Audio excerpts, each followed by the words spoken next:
Tahun 2022, pandemi baru berangsur usai. Semua orang panik kini mulai tenang. Tapi rumahku segalanya terasa pelan. Aku tinggal bareng mama di rumah besar peninggalan kakek. Papa kerja di luar kota dan memang jarang pulang. Sebagai mahasiswa semester akhir, kuliah cuma lewat laptop. Bangun siang, makan, lalu pura-pura fokus di depan Zoom. Hari itu mama tiba-tiba sibuk, pakai daster terbaiknya, nyemprot pewangi ruangan sampai aku batuk. Katanya 2 teman lamanya mau datang dari Jakarta, mau ngadem seminggu di sini. Healing katanya sih. Aku cuma ngangguk-ngangguk sambil tetap selonjoran di sofa. Sekitar jam 4 sore, 2 mobil masuk pelan ke garasi. Pintu pertama terbuka dan keluar seorang yang langsung bikin aku duduk tegak. Tante Rani namanya. Rambutnya pendek, rapi, pakai kacamata, bajunya putih, lengannya terbuka. Langkahnya tenang dan senyumnya bikin jantungku berdebar. Lalu mobil satunya datang juga. Keluarlah Tante Niken, lebih mungil, rambut diikat ekor kuda, tapi cara dia jalan percaya diri. Tatapan matanya tajam.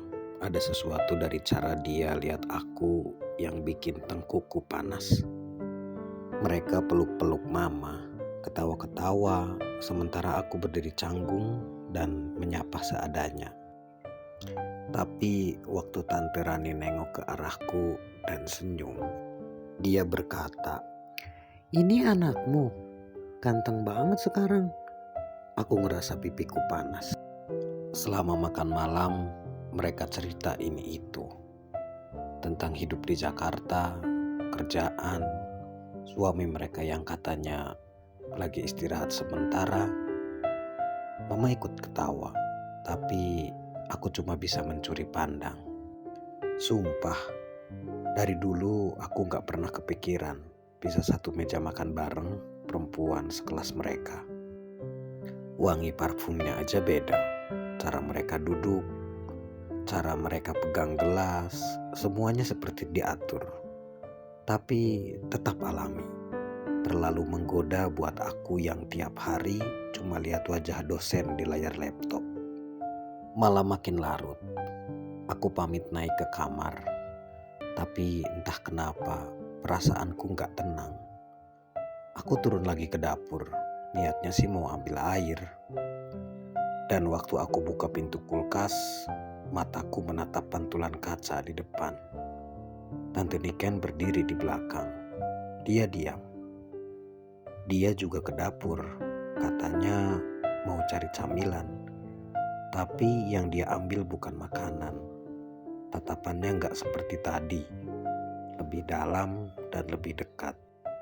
Dia gak ngomong apa-apa, cuma senyum kecil lalu balik badan dan pergi.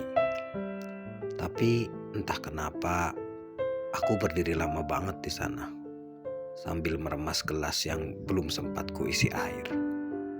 Malam itu aku baru sadar, kedatangan 2 tamu mama ini bukan cuma soal reuni. Ini bakal jadi awal dari sesuatu yang gak pernah aku bayangkan sebelumnya.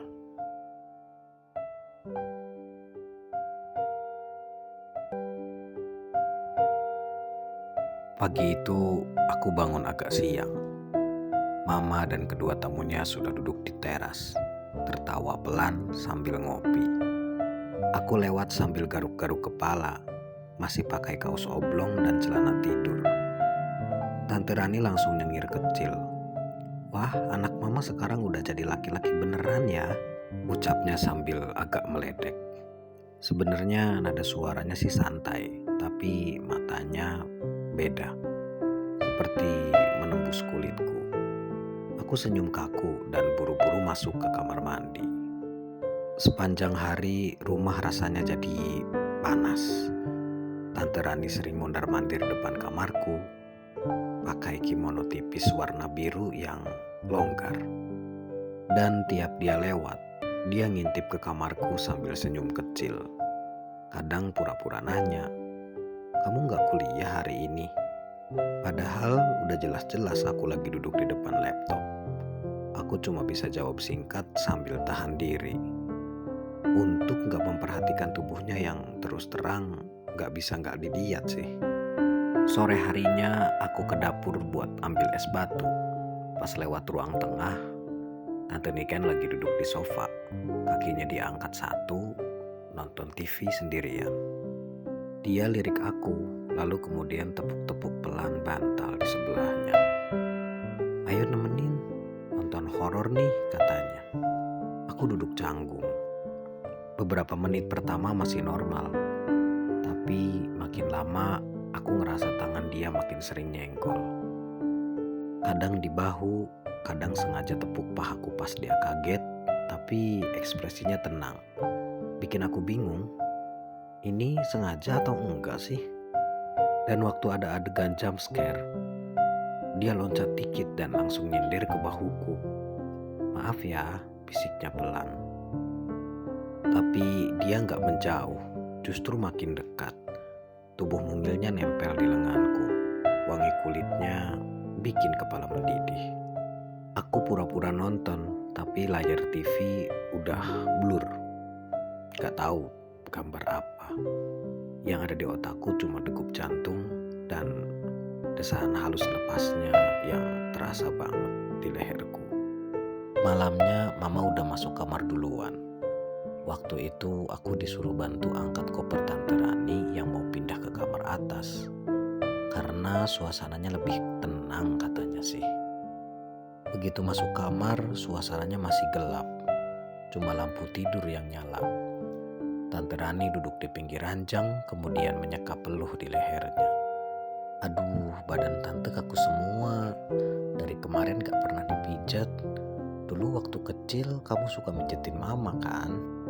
Dia senyum dan menepuk pelan ranjang di sebelahnya.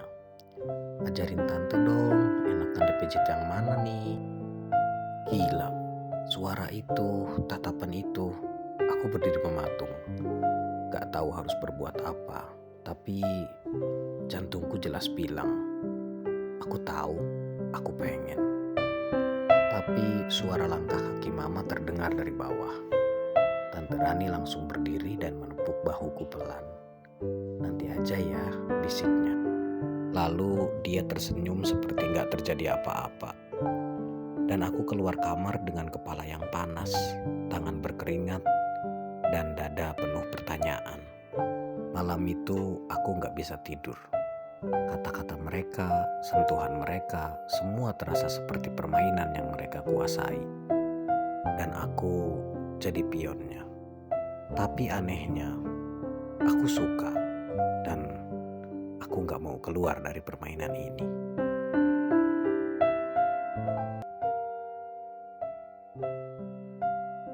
Sudah hari ketiga mereka di rumah, tapi rasanya seperti sebulan.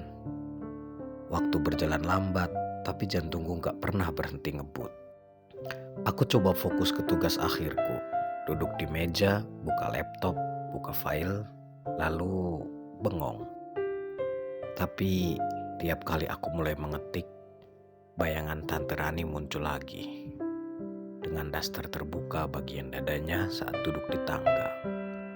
Atau Tante Niken yang setiap lewat di belakangku, tangannya pasti nyentuh bahuku, seolah sengaja atau memang sengaja.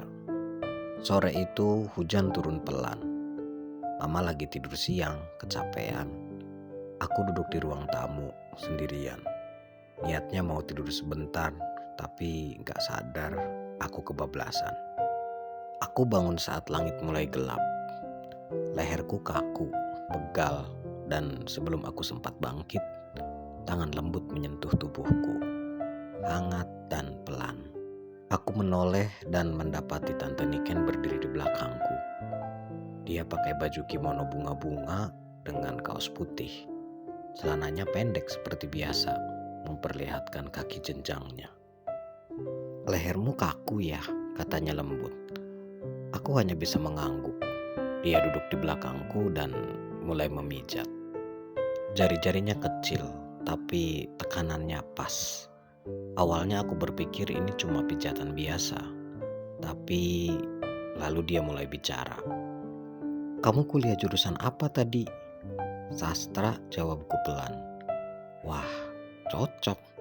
Orang yang sensitif sama kata-kata biasanya juga sensitif sama sentuhan, ucap Tante Niken. Jari-jarinya terus menyusuri leherku, turun ke bahu, lalu ke punggung bagian atas. Aku diam, tapi dalam hati nyaris meledak. Dia mendekatkan bibirnya ke telingaku. Aku suka cowok muda yang tenang, tapi punya api di dalam, bisiknya. Aku menelan ludah. Tangannya berhenti di tengkukku, hangat.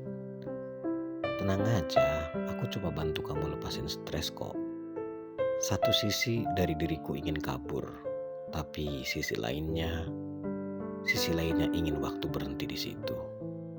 Tiba-tiba suara mama terdengar dari kamar atas. Langkah kakinya pelan seperti akan turun. Tante Niken langsung bangkit, merapikan rambutnya dan memberikan senyum kecil kepada aku. "Besok kalau pegal lagi, tinggal panggil ya."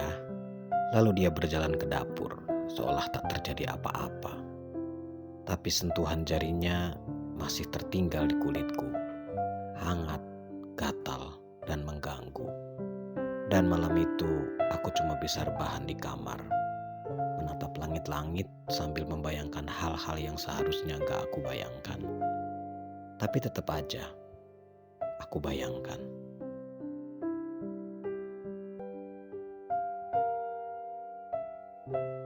Hari berikutnya, aku pikir aku sudah terbiasa dengan semua ini. Dengan sentuhan, lirikan, dan bisikan. Tapi hari itu mereka makin jauh. Mama pergi ke rumah saudaraku. Katanya mau bantu masak untuk acara kecil minggu depan.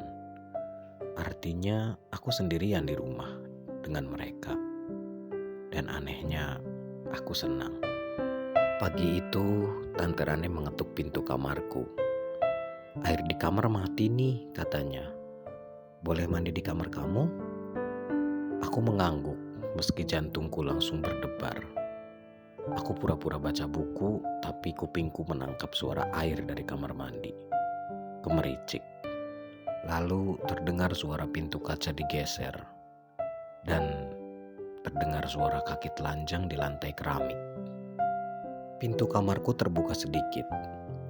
Aku menoleh dan mendapati Tante Rani berdiri di ambang pintu. Rambutnya masih basah. Badannya dibalut handuk putih yang hanya menggantung di satu bahu. Air pun masih menetes dari kulitnya. "Handukmu lebih enak, lembut," katanya sambil masuk pelan. "Aku pinjam ya."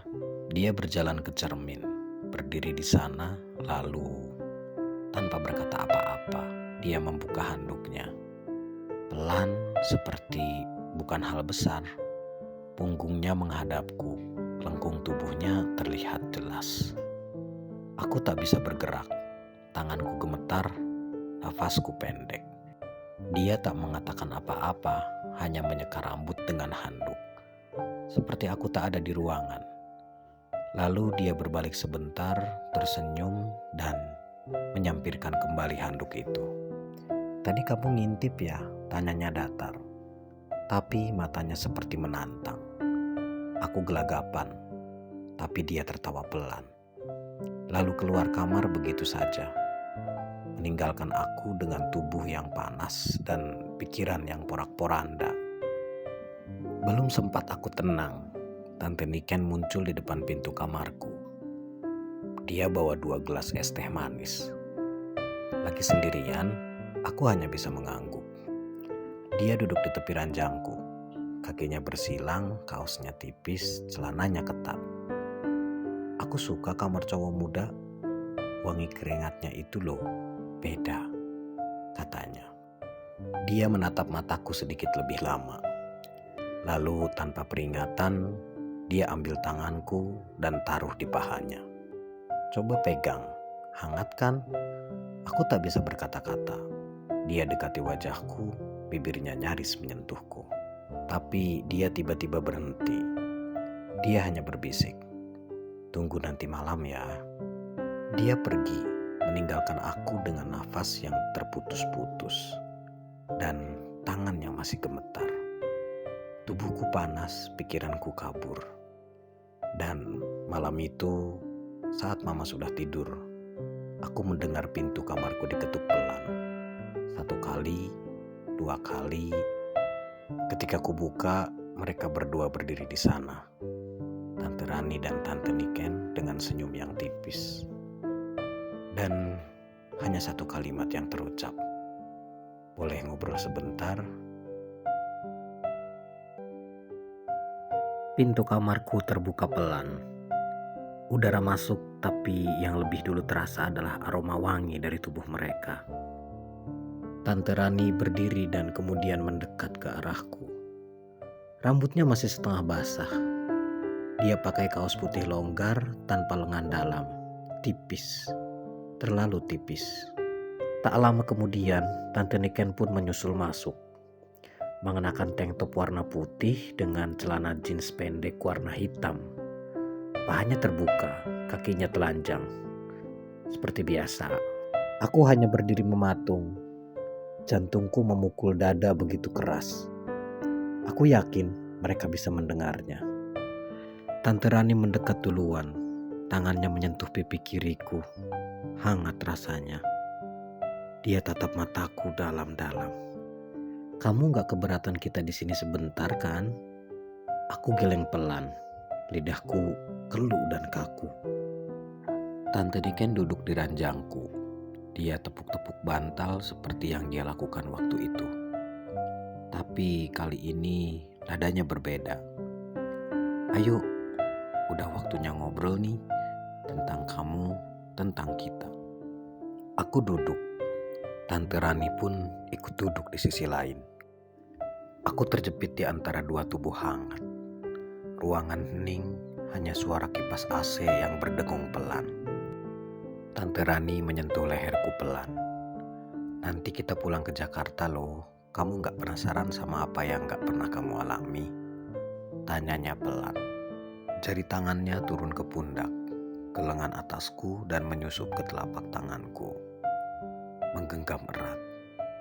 Tante Niken bergerak pelan, membaringkan tubuhnya lalu memutar badannya menghadap kami. Kakinya mulai menyentuh kakiku, lalu naik ke pahaku. Dia menggoda dengan mata. "Kamu gak pernah naksir ibu-ibu ya?" Aku tak jawab. Tapi aku yakin mataku sudah mengaku segalanya. Tiba-tiba Tante Rani menghirup aroma badanku lewat pundak dan leherku. Kemudian dia dekatkan wajahnya ke telingaku. Suaranya pelan, lembut, dan panas. "Kalau kamu diam aja, kita anggap itu izin." Dan saat itu terjadi, semuanya jadi kabur. Pelan, tidak terburu-buru. Bukan tentang tatapan yang menggoda, tapi tentang malam yang terasa milik kita bertiga. Nafsu yang mulai meledak dan keberanian yang kian tumbuh. Dimulai dari sentuhan-sentuhan kecil, jemari di tengkuk, nafas hangat di kulit. Tidak ada kata, hanya desah, hanya bisik yang menggoda. Kaosku ditarik pelan oleh Tante Niken. Ia melemparkan tubuhku sampai aku terbaring. Tangan Tante Rani mulai menyusuri perutku, sedangkan tangan satunya membelai leherku.